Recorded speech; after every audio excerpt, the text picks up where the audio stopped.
Today, there's a new railway line along part of the ancient Silk Road.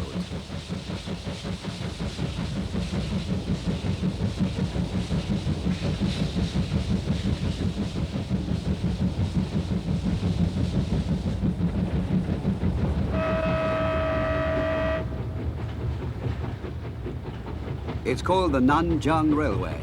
It runs for about 476 kilometers, or 300 miles, between Turfan in the Xinjiang Uyghur Autonomous Region to the town of Korla, through the Gobi Desert, past the Tian Shan Mountains, and straight across the Taklamakan Desert.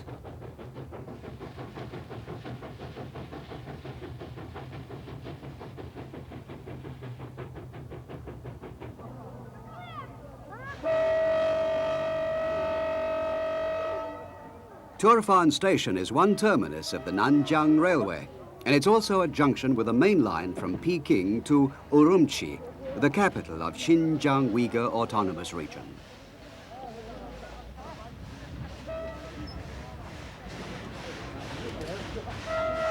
Our journey began here in Turfan, an oasis city on the Silk Road with a long history.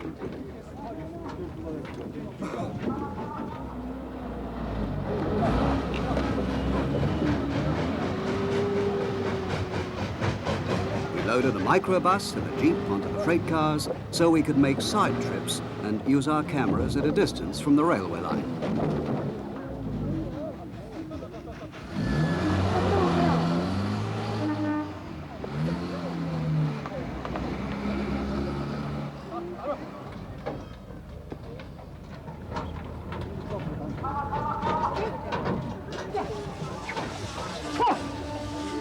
We also loaded some camels onto the train, because on the part of the Silk Road that lies across the Tian Shan Mountains, there are still some places which you can only visit on horseback or by camel.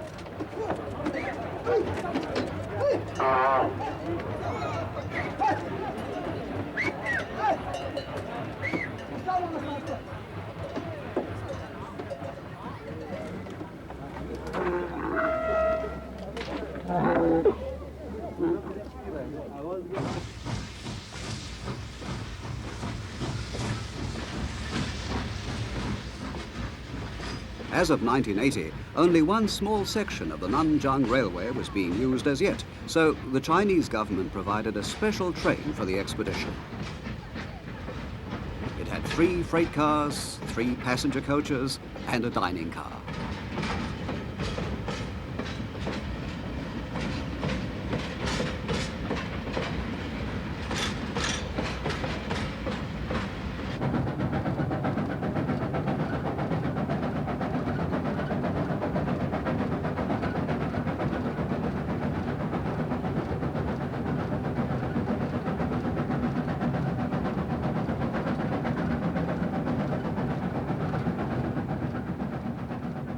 As soon as we'd left Turfan, we were in the Gobi Desert, which extends as far as you can see. The train passes through the desert on the way to the Tian Shan Mountains, which rise to peaks of more than 4,000 meters, or 12,000 feet.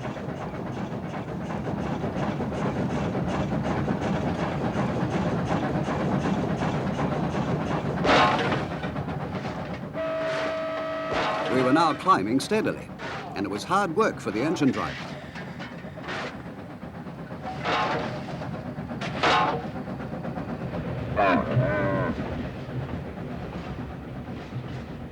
It was the first time the camels had ever traveled by train, and it seemed very different to them from walking the sands of the desert.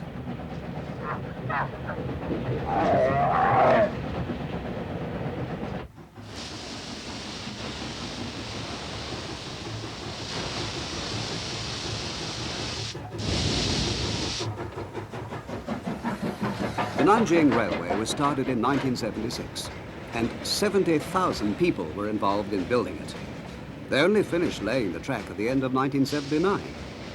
The railway builders included members of the People's Liberation Army Railway Corps and civilians, and the building of the line was a sort of joint civilian army project.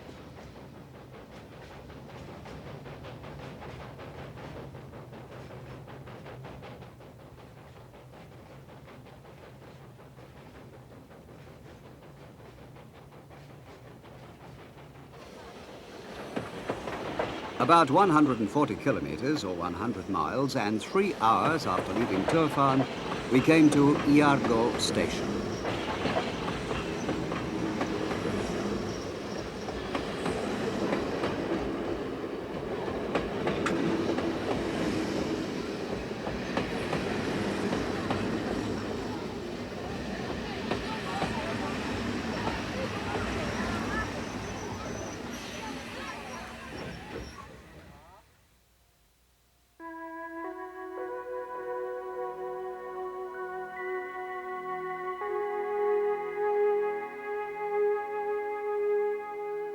The town of Iargo stands in the foothills of the Tian Mountains.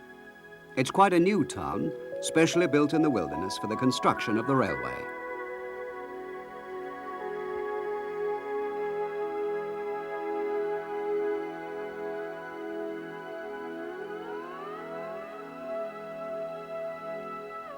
In one corner of the town lies an old signal tower, originally built about 1,300 years ago during the Tang dynasty.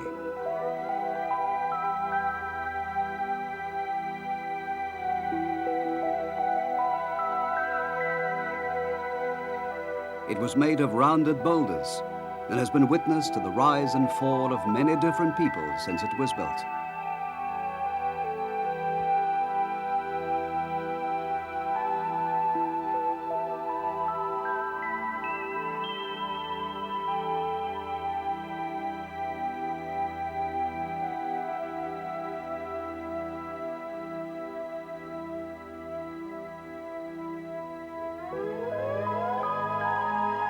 During the Tang dynasty, soldiers were garrisoned here to protect the travelers passing through the mountains and to keep an eye on the people of the western lands, who often posed a threat to the power of the emperor.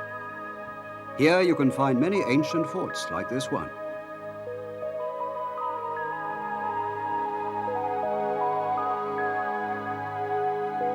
The Chinese government ordered that the whole region should be carefully surveyed by archaeologists before the railway could be built.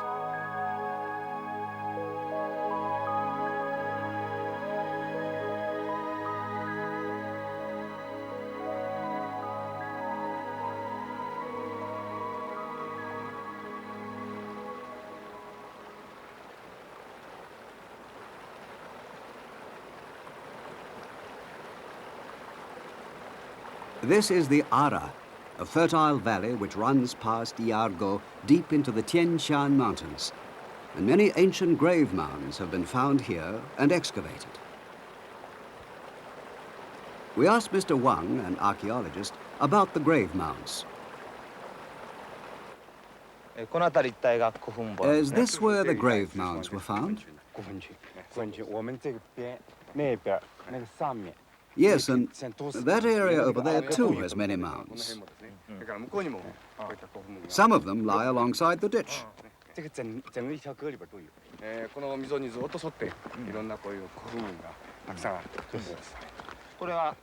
How were they built?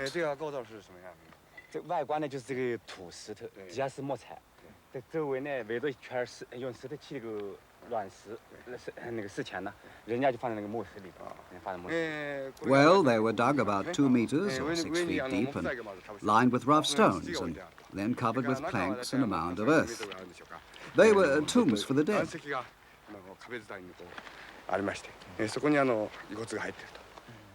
What did you find inside, apart from the remains of the dead? Here's something I found during the excavation. You can still see the painted decoration. How old is it? It's from the period of the spring and autumn annals, about 2,500 years ago.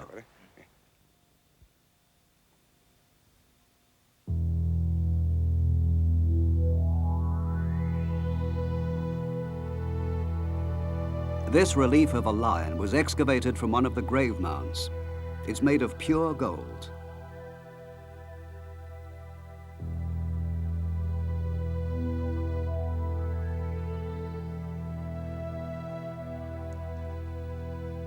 These smaller pieces are also of pure gold, and they could be either lions or tigers. The archaeologists think that this is a belt plug. Similar objects have been found at sites of the same age in Iran and also in the tombs of the ancient Scythian people in the USSR.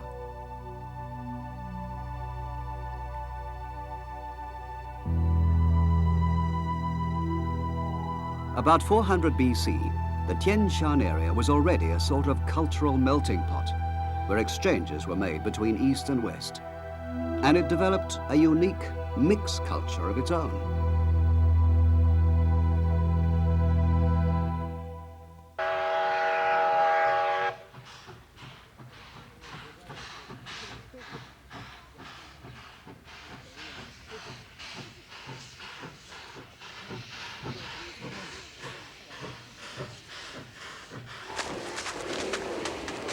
The main work of building the Nanjiang Railway was done by the PLA Railway Corps.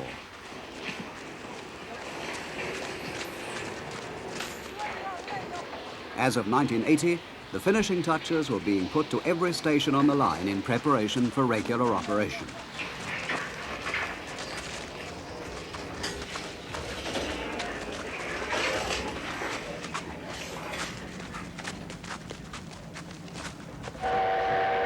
Here's a steam locomotive of a kind that's popular among railway buffs everywhere, and which has been built in China since the 50s. It's called a construction locomotive.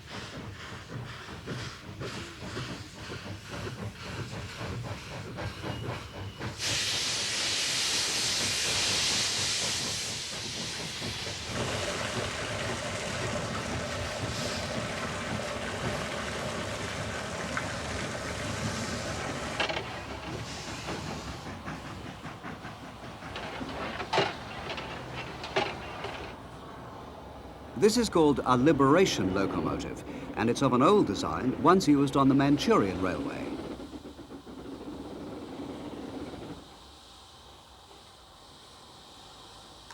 Our engine driver was called Mr. Go Shan-hu, and he's been working on liberation class locos for 18 years.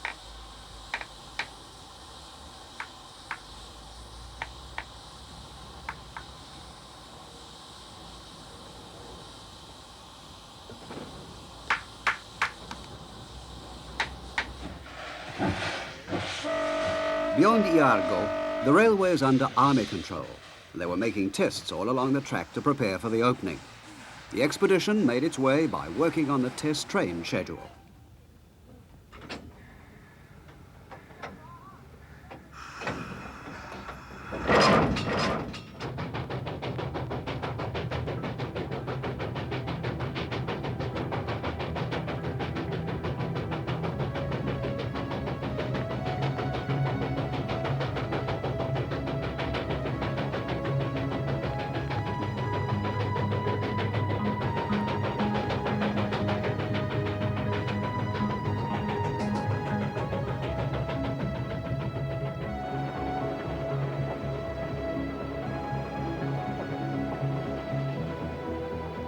The train runs along a track that was once a section of the Silk Road that led over the Tian Mountains. There are two ways to Kola, and one goes through the wastes of the Taklamakan Desert.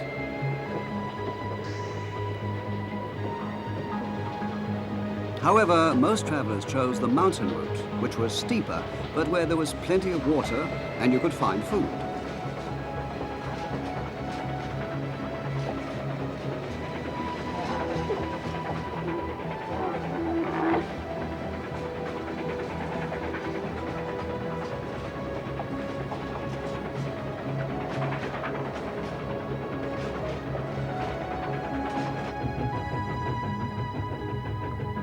The train's now approaching the foothills of the Tian Mountains, and the way is steeper.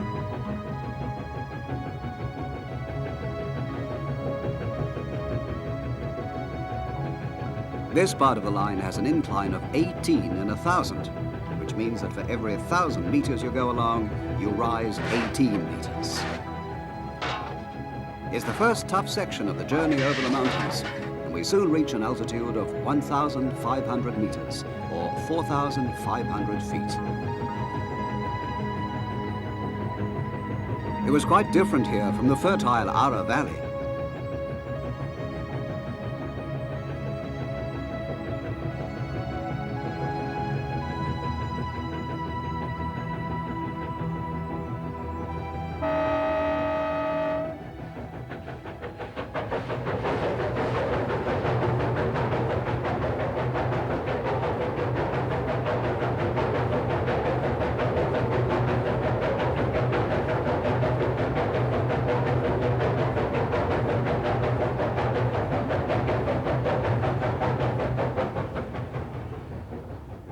There were no trees or grass.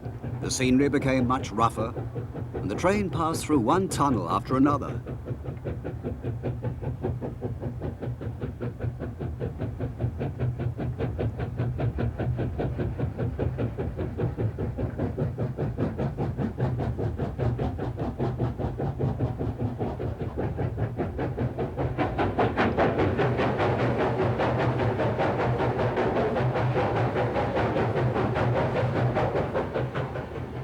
Because the rock breaks rather easily, it was very difficult to build these tunnels.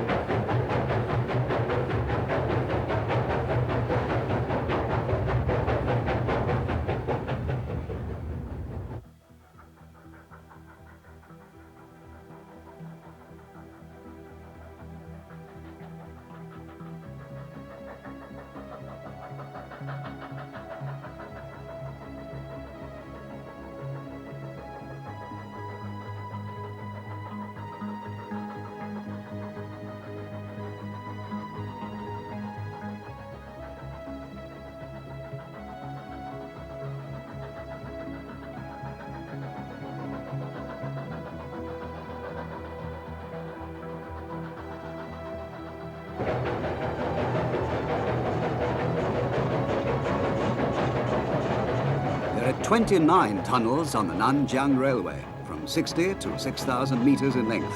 That's 180 to 18,000 feet.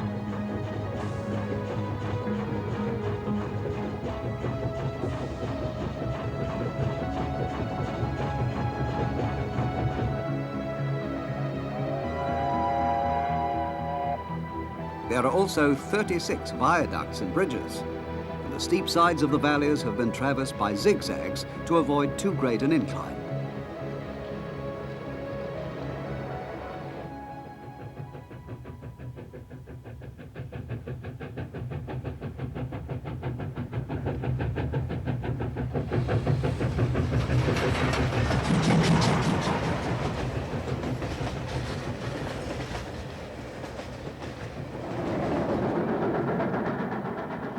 The Xia-Argo tunnel was made to a special design, circling inside the mountain, so the line emerges at a point 60 meters above the tunnel entrance. That's 100 feet.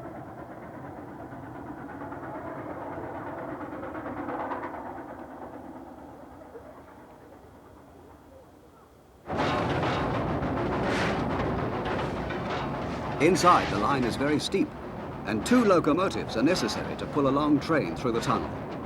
It was hard work for our locomotive, which puffed frantically to get through.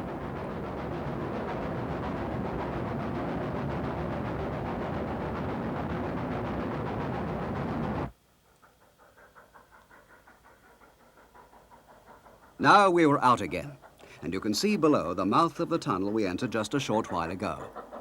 In this way, the train gradually crosses the mountains.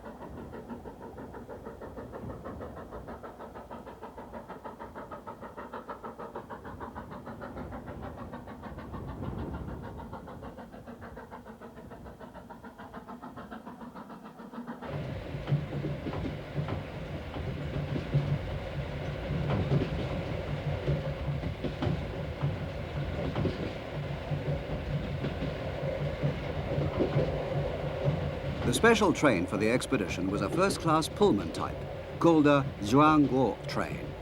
It had big compartments and was very comfortable. The kitchen, of course, was coal burning. The head chef, who was 69 years old, and 2 assistants, worked hard to provide us with the best possible fare.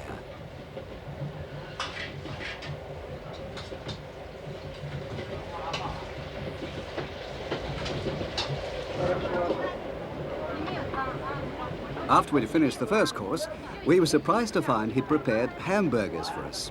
It was very thoughtful of him, as up to then we had nothing but Chinese food.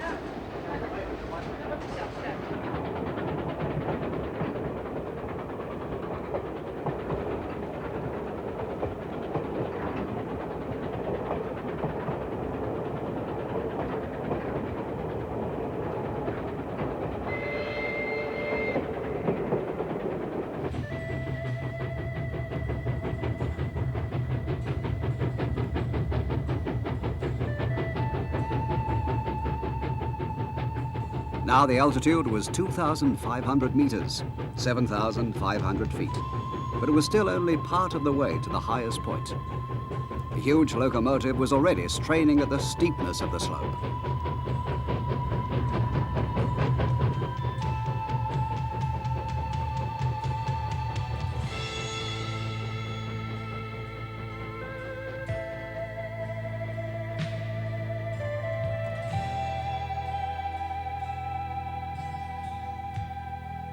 The peaks of the Shan Mountains are more than 4,000 meters high, or 12,000 feet. So there's snow on them even in midsummer. It's the water from the melting of these eternal snows that feeds the oases at the foot of the mountain, and which made possible the prosperity of the ancient Silk Road.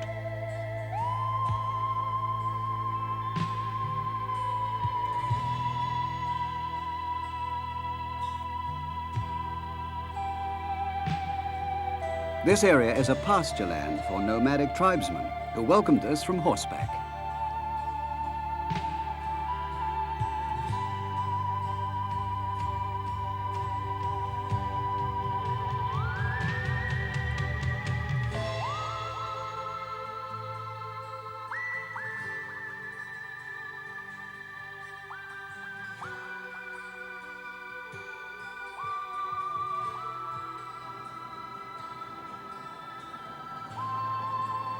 Haddahat Viaduct, the longest on the entire line, is about 200 kilometers or 100 miles from Turfan, and is the halfway point on the railway.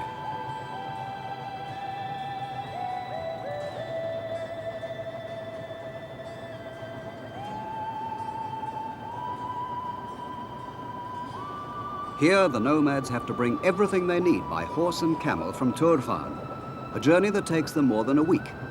By train, it had only taken us 4 hours.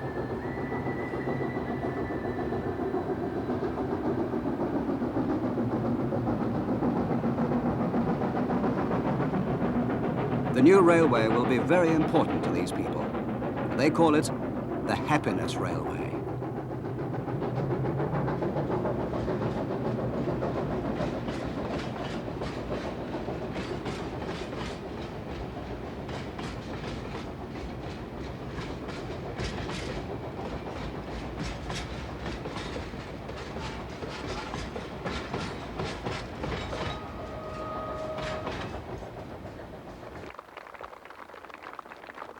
Standing in their pastures, the nomads greeted us as we looked at them from the train windows.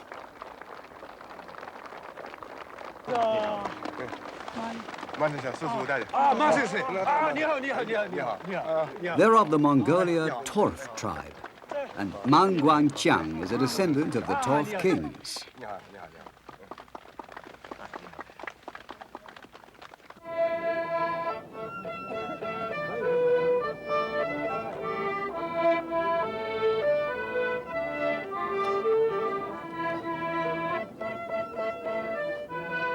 At the beginning of the 17th century, they lived north of the Tian Mountains on the Jungal Plains.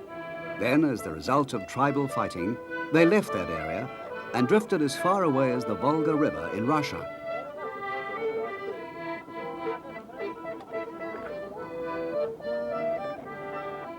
But they were unable to forget their original home. And during the latter half of the 18th century, with great difficulty, they managed to find their way home. Man would have been the 48th king since the return.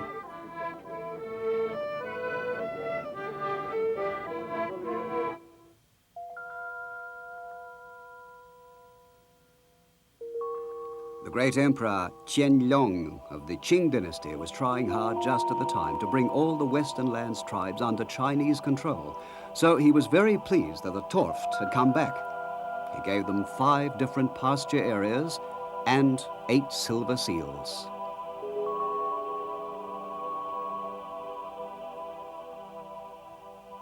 The seals are inscribed, and they read, "To the loyal and brave king of the ancient Torf people." Words that hint at the many troubles in the tribe's history.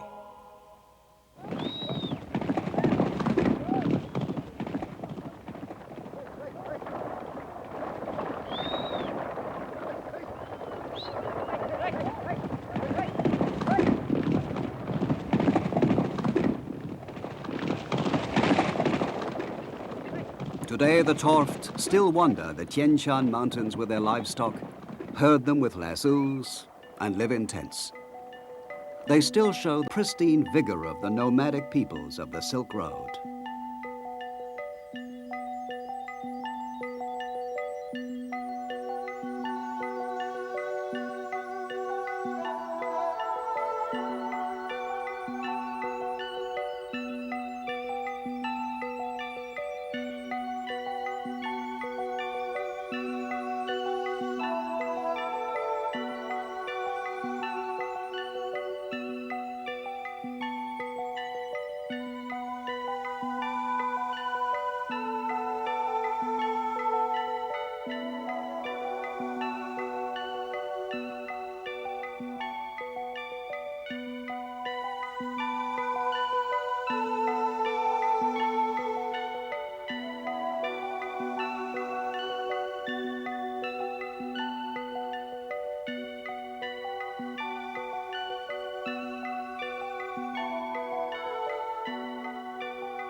Now is the time to use the camels we had brought with us from Turfan.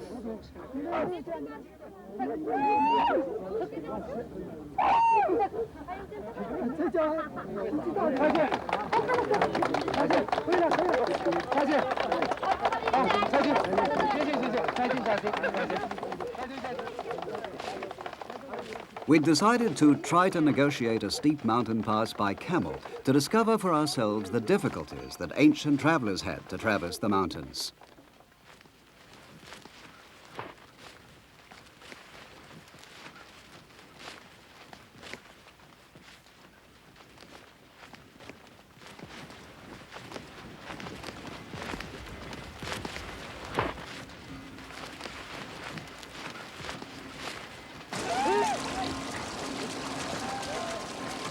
Part of the road was very swampy, and the camels rocked violently back and forth as they struggled to keep their footing.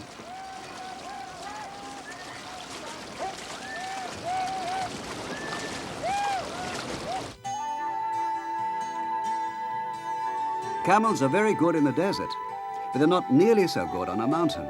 And because we had to rest them every 15 minutes, our progress was very slow.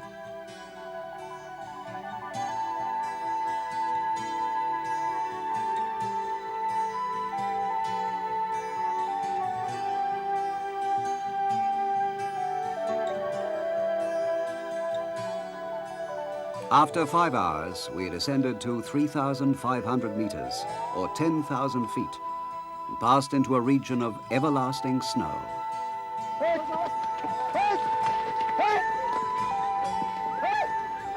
At the edge of the snowfield, the snow's always melting, so the ground is very wet and marshy. Every time a camel stumbled, we had to grab a hump to keep from falling off. We began to understand what a difficult journey it must have been for the Silk Road travelers.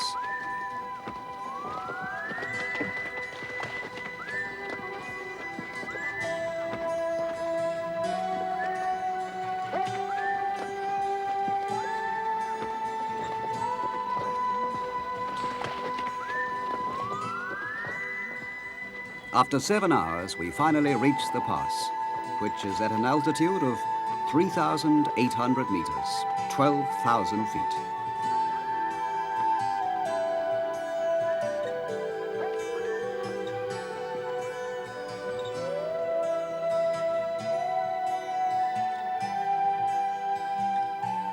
The wind was freezing cold, and the white peaks of the Tian mountains, which must have seemed so threatening to the merchants of the Silk Road, seemed in front of our very faces.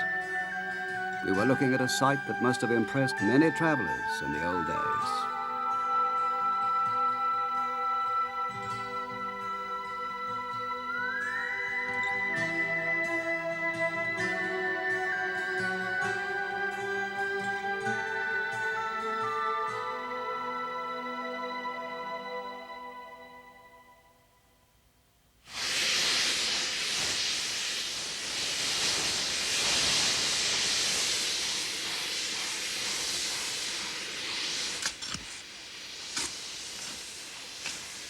After we'd returned to the pastures, we boarded the train again. We were going to make the same trip again, but this time by railway. Because it's to go to the highest point on the Nanjiang Railway, the locomotive is checked with great care.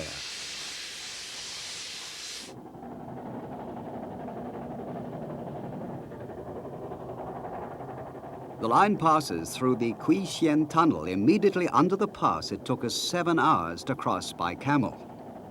The train made the trip in exactly 30 minutes.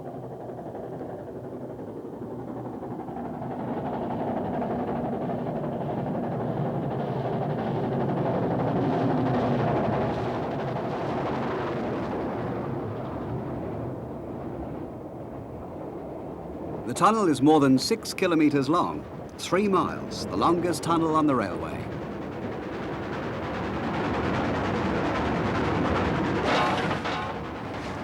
It's also the highest point. It has an altitude of more than 3,000 meters, 10,000 feet. Digging the tunnel through the frozen ground and underneath a glacier was no easy task. The air temperature inside the tunnel is always below freezing, even in midsummer. The walls of the tunnel are always white with frost.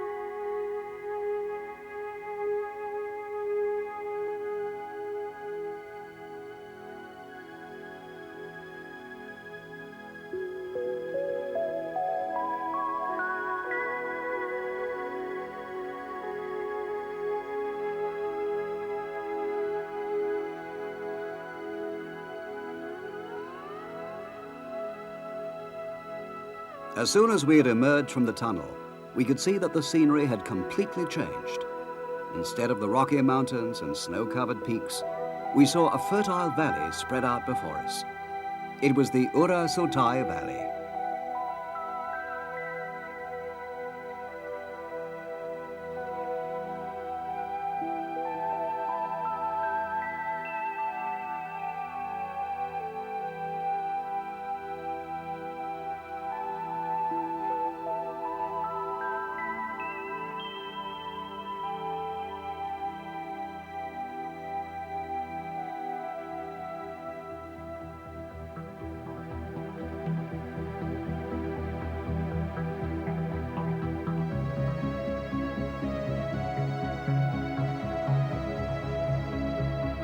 This strip of green leads from the Shan Mountains to the Taklamakan Desert. On either side of the valley, steep slopes carry melting snow from the mountain to feed the river at the bottom, a river that flows all the way to the desert.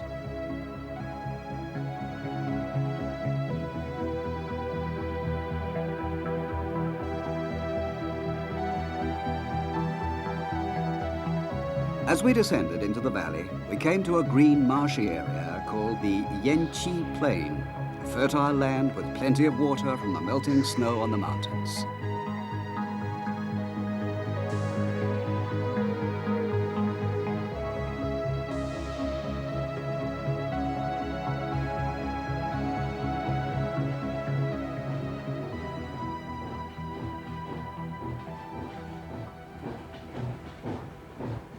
The Nanjiang Railway was built in sections from the Turfan terminus, and this section had only been laid a short while before we arrived. Until they spread gravel under the sleepers, the train could only travel at about 10 kilometers an hour, at 6 miles an hour, no faster than a bicycle.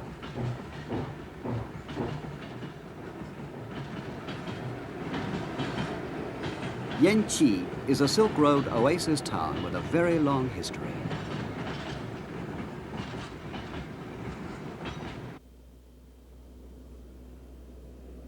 We took the vehicles off the freight cars for the first time in 8 days to take a trip across the plain.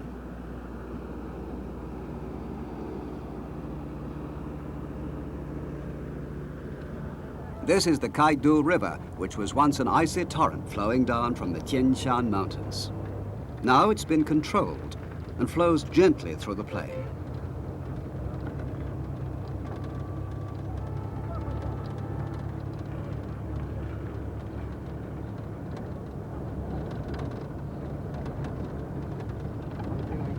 Xuanzang, the famous Chinese Buddhist priest who visited Yanqi in the middle of the 7th century, described it in these words. The land is good for cultivating millet, barley, Chinese dates, grapes, Western pears, and Chinese pears. The climate is warm, and the customs of the people are dignified.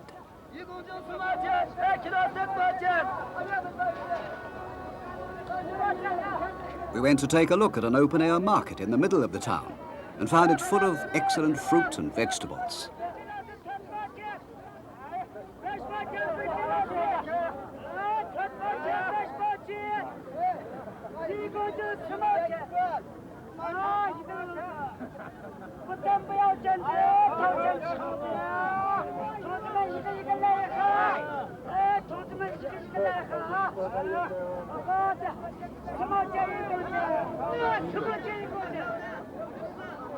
Yanqi has a population of about 30,000 people, almost all from a small tribe called the Hui. Their ancestors were nomads from the plains of Mongolia, and they're Muslims.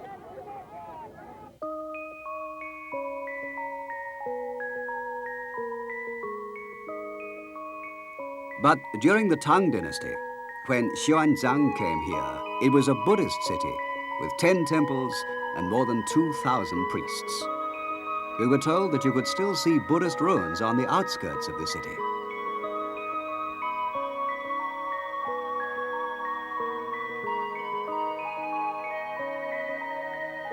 They were talking about these, the Shikushin 1,000 Buddha caves. The ruins cover an area of about a square kilometer, but they've been so completely destroyed that it's hard to make them out at all.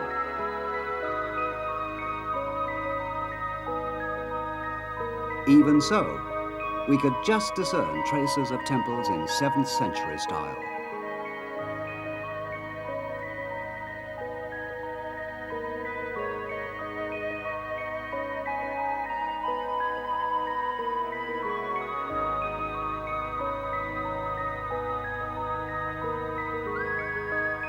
We heard that the people who live here often collect objects from the ruins. We spoke to a man who had found something in the ruins. Did you find this here? Yes, right here. May I see it for a moment?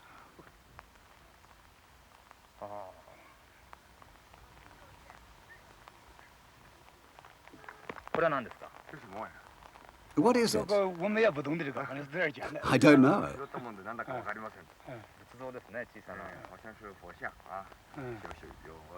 It looks like a tiny Buddhist image. Perhaps it's valuable. Oh, yes, I'm sure it's valuable.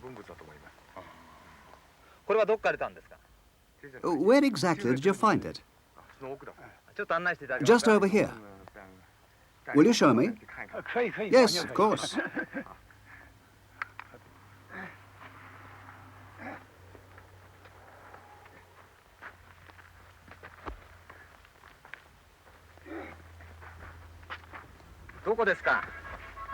Was it here?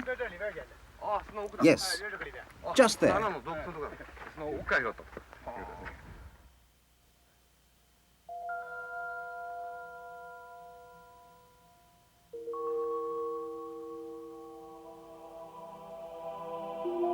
These tiny images, many of which have been found near these caves, were portrait busts of the people who donated them.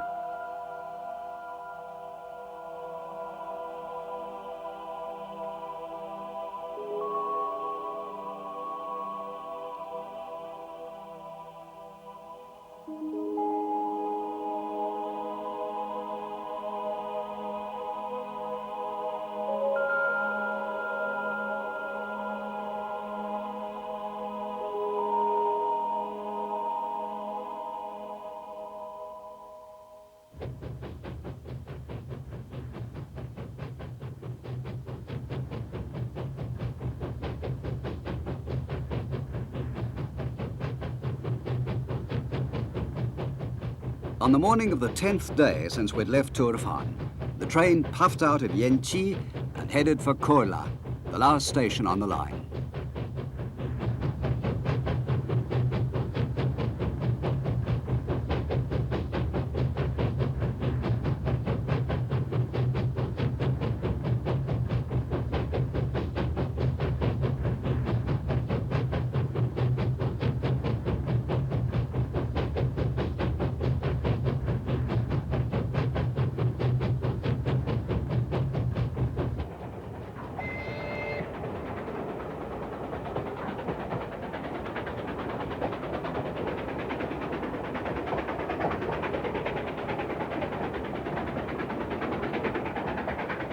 When we were there, it had been planned that the whole of the Nanjiang Railway would open for regular operation by the end of 1981. And there are plans to extend it one day to the town of Kashgar on the far western edge of the Taklamakan Desert. When the extension has been finished, the hard journey across the desert, today a toilsome trouble, will be nothing more than a pleasant train ride.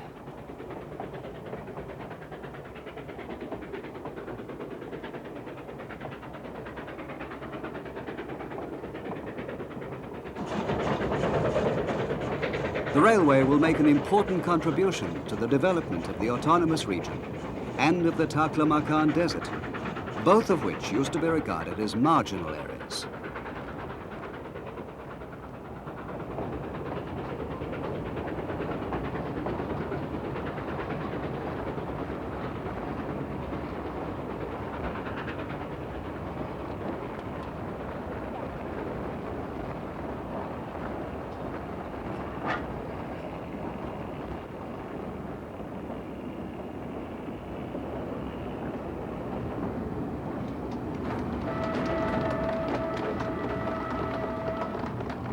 By the time we reached Kola station, the sun was far in the west, but an enthusiastic welcome awaited us from soldiers of the PLA.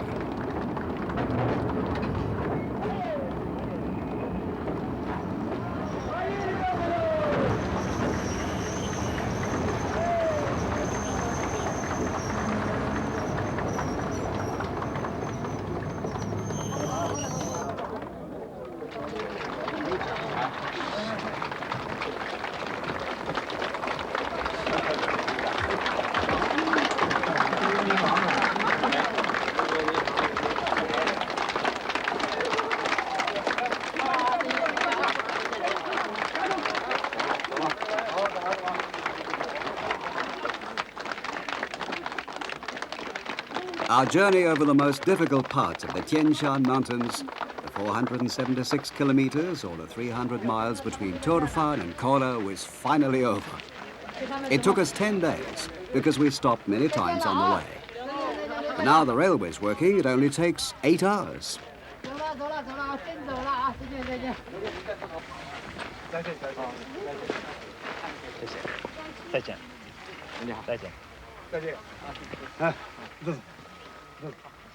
Even the Silk Road is changing today. That was what was uppermost in our minds as we said farewell to the Happiness Railway.